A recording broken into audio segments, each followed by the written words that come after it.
오늘은 출애굽기 10장 21절에서 29절을 보겠습니다. 흑암 재앙. 여호와 하나님이 바로에게 내린 10가지 재앙 중에 본문은 9째 재앙을 말하고 있습니다. 바로에게 내린 10가지 재앙을 통하여 여호와 하나님이 교회인 저와 여러분에게 하시는 말씀은 10번째 재앙인 6월절 어린 양의 죽음인 복음의 말씀으로만 저와 여러분이 사탄의 노예에서 해방되어 영적 출애굽할 수 있다는 것을 말씀해 주고 있습니다. 10번째 재앙인 6월절 양의 죽음은 아론의 지팡이가 애굽 요술사들의 지팡이를 삼킨 표적과 동일한 의미로 창세기 3장 15절에 여자의 후손으로 오실 메시아가 십자가에서 사탄의 머리를 밟는다는 복음의 말씀을 말하고 있습니다. 그래서 예수님이 사탄의 머리를 밟은 복음의 말씀을 믿는 자는 사탄의 노예에서 해방되어 영적 출애굽하여 구원을 받지만 복음의 말씀을 믿지 않고 다른 복음을 따르는 자들에게는 그들이 원하는 말씀을 전하는 자들을 만나게 하여 다른 복음을 따르다가 결국 지옥불에 던져진다는 것을 10가지 재앙을 통하여 말씀하고 있는 것입니다. 그래서 처음에는 2와 8이 재앙으로 자신도 모르게 조금씩 영적인 생명을 잃어가다가 가축의 죽음과 존귀 재앙을 통하여 영적인 재산을 모두 잃고 영적인 거지가 된다는 것으로 죽음의 문턱에 다가간다는 것입니다. 그리고 오박 재앙이 임한다는 소리를 듣고 집으로 곧 복음으로 피하면 생명을 얻지만 집으로 돌아가지 않고 들에 곧 다른 복음에 그대로 있으면 죽임을 당한다는 것인데 먹을 양식인 보리도 상하고 삶도 상했다는 것으로 생명의 양식인 복음의 말씀을 받아들일 기회도 없고 예수님의 의의 옷을 입지도 못하여 심판의 날을 맞게 된다고 말씀하고 있는 것입니다. 그리고 메뚜기 재앙은 우박에 상하지 아니한 밭의 채소와 나무 열매를 다 먹어치워서 먹을 것이 하나도 남지 않았다는 것으로 이제는 여호와를 섬길 수 없음을 말하고 있습니다. 메뚜기 재앙을 잘 설명하고 있는 것이 요엘서 1장으로 유대인들이 바벨론 포로에 끌려가게 되고 그들이 하나님을 섬기던 성전도 무너지게 되어 하나님을 섬기지 못하게 됨을 말하는 것으로 복음을 아는 자들이 하나도 없어 진리이신 예수님께로 돌아갈 길이 없다는 뜻이며 마지막 날에 잃어버린 양을 모두 구원한 후의 모습이 메뚜기 재앙을 맞는 모습인 것입니다. 이러한 자들의 모습을 오늘 본문 9째 재앙을 통하여 이렇게 말씀하고 있습니다. 그럼 본문 21절을 보겠습니다. 출애굽기 10장 21절 9째 재앙 흑암이 땅에 있다. 여호와께서 모세에게 이르시되 하늘을 향하여 내 손을 내밀어 애굽 땅 위에 흑암이 있게 하라. 곧 더듬을 만한 흑암이리라. 9째 재앙은 흑암 재앙인데 흑암 재앙의 모습을 예레미야 4장 23절에서 28절은 이렇게 표현하고 있습니다. 문맥의 흐름을 알기 위하여 예레미야 4장 3절에서 4절을 먼저 보도록 하겠습니다. 예레미야서 4장 3절 여호와께서 유다와 예루살렘 사람에게 이와 같이 이르노라. 너희 묵은 땅을 갈고 가시덤불에 파종하지 말라. 유다인과 예루살렘 주민들아 너희는 스스로 할례를 행하여 너희 마음 가죽을 베고 나 여호와께 속하라. 그리하지 아니하면 너희 악행으로 말미암아 나의 분노가 불같이 일어나 사르리니 그것을 끌 자가 없으리라. 여호와 하나님은 다른 복음으로 곧 율법으로 하나님을 섬기고 있는 이스라엘 백성들에게 수많은 선지자를 보내어 여호와께로 곧 복음으로 돌아오라고 말씀하고 있습니다. 그러나 백성들은 여호와께 돌아오지 않았다는 것으로 너희 묵은 땅을 갈고 가시덤불에 파종하지 말고 스스로 마음 가죽을 베고 여호와께로 돌아오라고 말씀하시는 것입니다. 묵은 땅과 가시덤불에 파종한다는 것은 아무리 씨를 뿌려도 곡식이 자라지 못하여 양식을 얻을 수 없는 것처럼 묵은 땅과 가시덤불과 같은 마음밭에 복음의 말씀을 전해서 여호와께 돌아오라고 해도 돌아오지 못한다는 것으로 그러한 마음밭을 스스로 기경하고 돌이켜보고 복음의 말씀을 받아들여 여호와께 돌아오라는 뜻인 것입니다. 참고로 사람 스스로는 이러한 마음밭을 스스로 기경하지 못하므로 성령이 오셔서 좋은 밭으로 만들어 주셔서 30배, 60배, 100배의 믿음의 열매를 맺게 해 주신다고 예수님은 씨 뿌리는 자의 비유에서 말씀하신 것입니다. 이렇게 다른 복음으로 여호와를 섬기고 있던 자들이 유대인의 모습으로 시내산에서 받은 율법을 곧 다른 복음을 생명처럼 여기면서 하나님을 섬기고 있었던 것입니다. 그러나 이들에게 율법 속에 감추어진 복음을 찾아먹고 여호와께 돌아오라 말씀하시는 것인데 결국 수건으로 곧 율법으로 덮여있는 복음의 말씀을 찾아먹지 못하고 오랫동안 하나님을 섬김으로 아홉째 재앙인 흑암 재앙이 임한 백성의 모습인 것입니다. 결국 북이스라엘 백성들은 아수르에 의해 멸망당했고 남유다 백성들도 바벨론에 의해 망하게 될 것임을 말씀하고 있는 것입니다. 그래서 10절은 이렇게 말하고 있습니다. 예레미야서 4장 10절 내가 이르되 슬프도소이다 주 여호와여 주께서 진실로 이 백성과 예루살렘을 크게 속이셨나이다 이르시기를 너희에게 평강이 있으리라 하시더니 칼이 생명에 이르렀나이다. 자신들이 섬기는 여호와께 적들의 침략을 막아 주셔서 평안히 살게 하실 것임을 거짓 선지자들은 예언하고 있었는데 결국 망하게 되었다는 것입니다. 평강하다고 전한 자들의 모습은 출애굽기에서 다른 복음을 전하는 거짓 선지자들의 곧 바로와 애굽 요술사의 모습으로 자신들이 전하는 말씀이 진리의 말씀으로 알고 있었는데 심판이 임하자 여호와를 원망하고 있는 모습입니다. 그럼 이어지는 19절을 보면 예레미야서 4장 19절 선지자의 탄식 슬프고 아프다 내 마음속이 아프고 내 마음이 답답하여 잠잠할 수 없으니 이는 나의 심령이 나팔 소리와 전쟁의 경보를 들음이로다. 패망이 연속하여 온 땅이 탈취를 당하니 나의 장막과 휘장은 갑자기 파멸되도다. 내가 저 깃발을 보며 나팔 소리를 듣기를 어느 때까지 할꼬 내 백성은 나를 알지 못하는 어리석은 자요 지각이 없는 미련한 자식이라 악을 행하기에는 지각이 있으나 선을 행하기에는 무지하도다. 율법의 말씀 속에 감춰진 복음의 말씀을 먹지 않고 거짓 목자가 전하는 다른 복음을 오랫동안 따르다가 결국 아홉째 재앙인 흑암 재앙까지 맞는 이스라엘 백성의 모습을 보고 선지자는 탄식하고 있는 것입니다. 결국 이들은 지옥불의 심판을 상징하는 바벨론 포로에 끌려가게 됩니다. 흑암 재앙을 맞은 유대인의 모습을 이어지는 23절에서 28절은 이렇게 말하고 있습니다.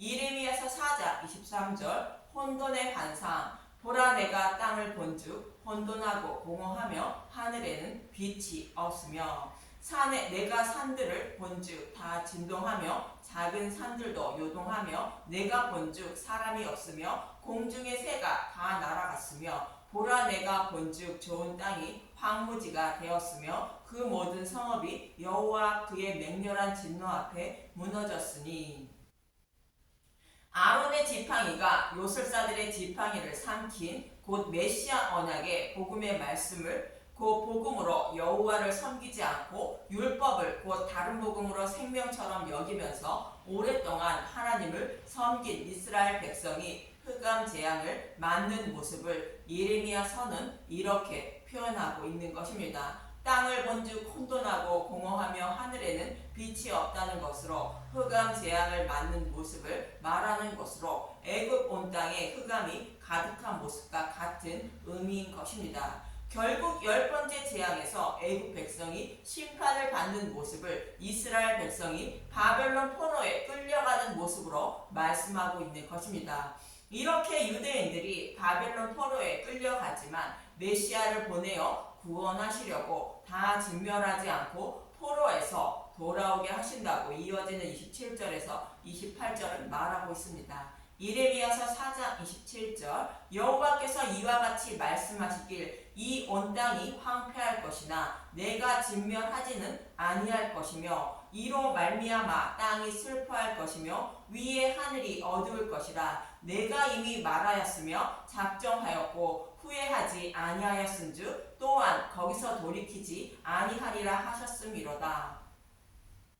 결국 남은 자는 포로에서 돌아오게 되고 그들의 후손을 통하여 약속하신 메시아인 예수님이 오셔서 흑암에 살아가는 저와 여러분을 구원하고 계신 것입니다. 이처럼 흑암 재앙은 아론의 지팡이가 요술사들의 지팡이를 삼킨 복음의 말씀을 알지 못해 심판받을 자들을 말하는 것으로 빛이신 예수님을 영접하지 않고 다른 복음으로 하나님을 섬기다가 결국 지옥불에 던져질 자들을 말합니다. 그럼 본문 22절에서 23절을 보겠습니다. 출애굽기 10장 22절 모세가 하늘을 향하여 손을 내밀매 캄캄한 흑암이 3일 동안 애굽 온 땅에 있어서 그동안은 사람들이 서로 볼 수 없으며 자기 처소에서 일어나는 자가 없을 때 온 이스라엘 자손들이 거주하는 곳에는 빛이 있었더라. 애굽 온 땅에는 캄캄한 흑암이 있다는 것으로 진리의 말씀이 아닌 다른 복음으로 하나님을 섬김으로 빛이신 예수님을 전혀 알지 못하는 자들을 말하며 반대로 온 이스라엘 자손들이 거주하는 곳에는 빛이 있었다는 것으로 빛이신 예수님이 복음의 말씀을 알고 깨달을 수 있도록 진리의 말씀을 충족하게 먹여주시고 있다는 뜻인 것입니다. 참고로 흑암은 빛이신 예수님을 곧 복음을 모르는 자들을 말하고 빛이 있다는 것은 빛이신 예수님을 섬기고 곧 복음을 믿고 있다는 뜻인 것입니다. 이 모습을 창세기 1장 첫째 날에 이렇게 말씀하고 있는데 1절부터 보겠습니다. 창세기 1장 1절 천지창조 태초에 하나님이 천지를 창조하시니라. 하나님이 태초에 천지를 창조하셨다는 것은 타락한 저와 여러분을 십자가를 통하여 재창조하여 구원하실 것을 천지를 창조하시는 말씀을 통하여 말해주고 있다는 뜻인 것입니다. 창세기 1장 2절 땅이 혼돈하고 공허하며 흑암이 깊음 위에 있고 하나님의 영은 수면 위에 운행하시니라. 땅이 혼돈하고 공허하며 흑암이 깊음 위에 있다는 것은 질서가 없는 상태를 말하는 것으로 복음의 말씀을 알지 못하고 다른 복음으로 하나님을 섬기고 있는 모습을 표현하고 있는 것입니다. 이 말씀을 예레미야서 4장에서는 오랫동안 율법을 생명처럼 여기면서 하나님을 섬긴 이스라엘 백성들이 바벨론 포로에 끌려가기 직전의 모습으로 흑암이라 표현하고 있는 것이며 아홉째 재앙을 맞은 애굽 백성의 모습을 빛이 없는 흑암이라 표현하고 있는 것입니다. 그러나 하나님의 영은 수면 위에 운행하신다는 것으로 본문 23절에는 온 이스라엘 자손들이 거주하는 곳에는 빛이 있었다고 표현하고 있는 것입니다. 이스라엘 자손이 거주하는 곳에 있던 빛은 요한복음 1장 1절에서 5절은 이렇게 말해주고 있는 것입니다. 요한복음 1장 1절 말씀이 육신이 되시다. 태초에 말씀이 계시니라. 이 말씀이 하나님과 함께 계셨으니 이 말씀은 곧 하나님이시니라. 그가 태초에 하나님과 함께 계셨고 만물이 그로 말미암아 지은 바 되었으니 지은 것이 하나도 그가 없이는 된 것이 없느니라. 여기서 빛은 예수님을 말하는데 그 빛이 하나님이며 빛이신 예수님이 태초에 천지를 창조하셨다고 말합니다. 요한복음 1장 4절 그 안에 생명이 있었으니 이 생명은 사람들의 빛이라. 빛이 어둠에 비치되 어둠이 깨닫지 못하더라.